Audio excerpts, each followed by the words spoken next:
Magandang araw po sa inyo lahat. Ito po yung lingkod again, Freddy, no? Freddy sa YouTube at Pilipino sa America Vlog YouTube channel. And if you haven't subscribed to my channel, just press the red button below and you are in already and subscribe to my channel, and I really appreciate it. And it's all free.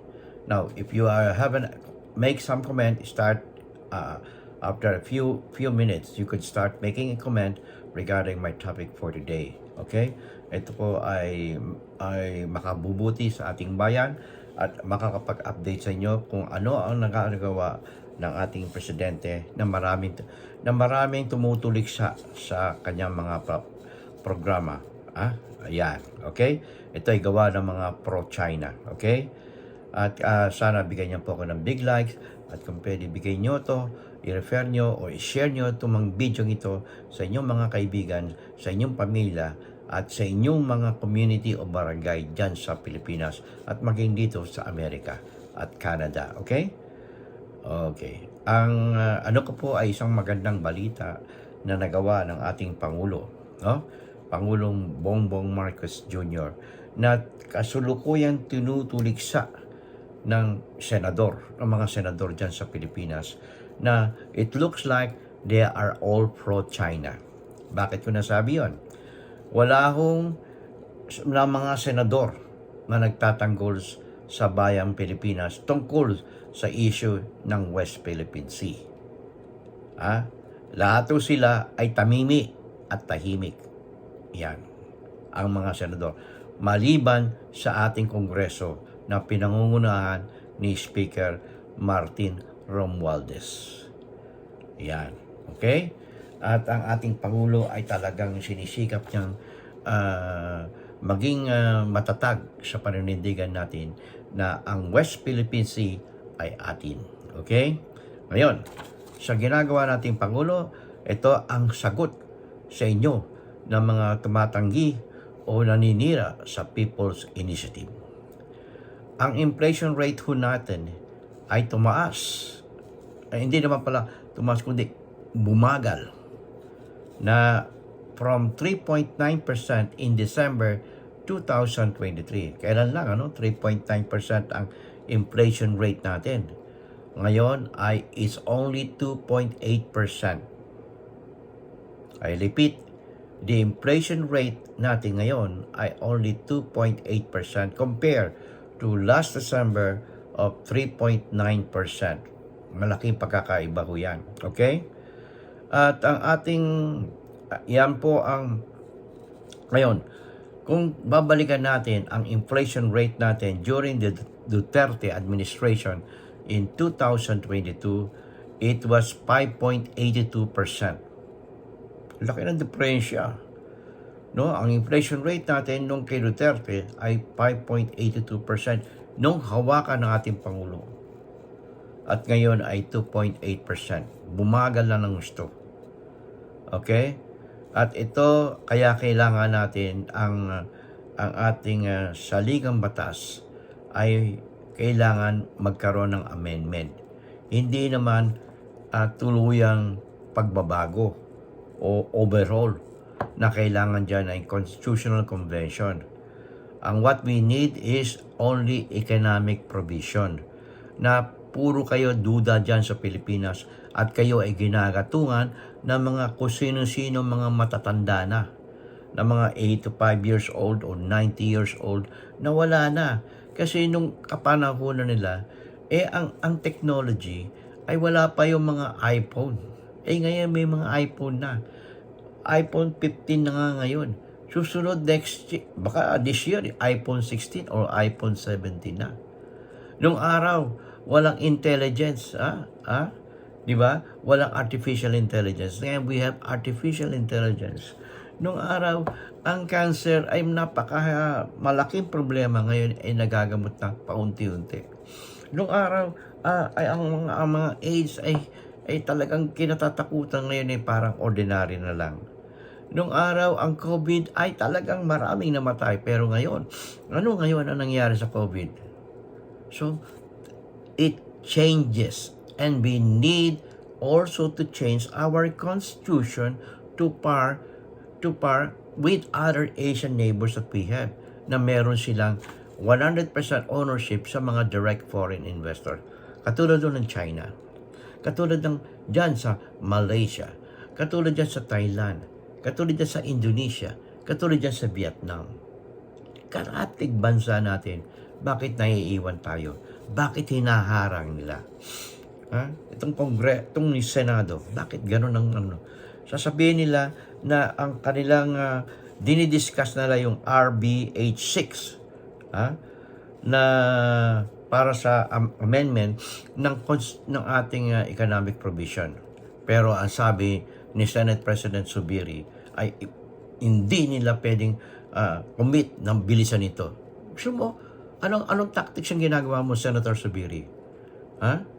You are pro-China, Zubiri? And also all of you there senators, you are all pro-China, katulad ni Robin Hood Padilla. Wala ka namang alam, Robin Hood Padilla eh. Wala kang alam. Okay? So, bakit nyo pipigilin ang economic provision? Samantalang ito ay magdudulot sa atin ng magandang kinabukasan. Ayaw ba nyo na kayo mismo, kayo mga senador, kung kayo magkasakit, pupunta kayo sa ospital, maganda ba ang standard of services na ibibigay sa inyo ng ospital? Are they advanced? Why? Because we don't have enough funds to improve the services of the hospital that you are in. Palagay natin na you are in St. Luke's Hospital. Compare the standard of St. Luke's Hospital to US Hospital. Mas magaling pa rin dito. At napakamahal dyan sa St. Luke's. Okay? O palagay natin. Palagay natin. Ang standard of education natin napakababa. With the economic provision, mapapalitan yan, ay ang ating education ay tataas ang standard. Ang hospital natin tataas. Because of the economic provision, tataas lahat ang standard of living. Tataas lahat ang standard or quality of education that we're going to have. Okay? Ayan. Dahil sa ginagawa nitong mga ito, nagagalit na ang mga Pilipino sa inyo, mga senador. Nagagalit na ang mga Pilipino. At katulad nito nangyari dyan sa Marikina, inutos ng Marikina Mayor na kulihin ng mga pulis ang magpapasign ng mga People's Initiative. Ang sabi ng pulis, ni Philippine National Police Chief Acorda, General Acorda, wala kami dyan. We could not make arrests for anything that is not violating the law. Matindi. So, the police cannot make arrests unless they violate the law. There's no violation. Kung ikaw ba patipirmahan ko, anong masama doon kung papirmahin kita? Kahit bigyan kita ng tulong, anong naman masama doon? Maski na dito, bibigyan ka ng tulong eh. Bibigyan ka ng tulong. Ang tulong is, maliit lang bagay yan. Samantalang dito, napakalaki. At yan ay people's taxes. Anong masama doon?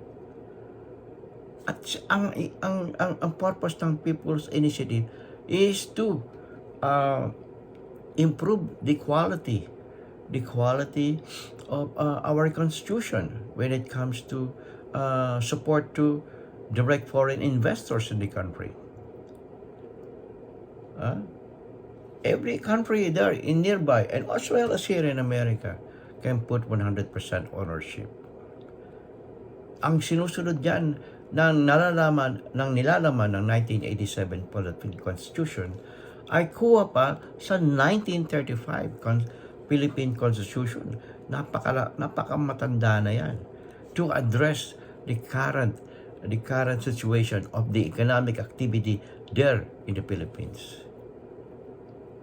Okay? Okay.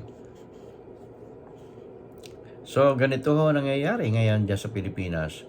Walang tigil ang pagdadamot ng mga senador at ito ay nagpapakita ng pro-China ang Senado sa pangunguna sa pangunguna ni Senate President Zubiri. Okay, dapat mapalitan na yan si Senator Zubiri sapagkat they are not giving ito sinasabi ko nung nakaraang vlog ko. Ano ba yung sinasabi ko nung nakaraang vlog ko? It's narrative o propaganda ng China ang nandyan sa Senado. Walang kumukontra sa China. Samantalang sa Kongreso ay daig na kayo ng mga tao na dyan sa Kongreso. Na noon ay, nung di pa pinamumunuan ni Speaker Romualdez ay napakababa. Bakit? Sapagkat si Romualdez, Speaker Romualdez ay nag-aral dito sa Amerika. Iba talaga yung mga nag-aral dito sa Amerika. Sinasabi ko sa inyo mga kababayan. Iba ho ang standard of education. The same with President Bongbong Marcos Jr. Iba ang pag-aaral dito sa Amerika. Kakaiba. Malaking pagkakaiba dyan sa quality of education in the Philippines. Okay? In God we trust. Never hold your peace. I'll see you in my next vlog.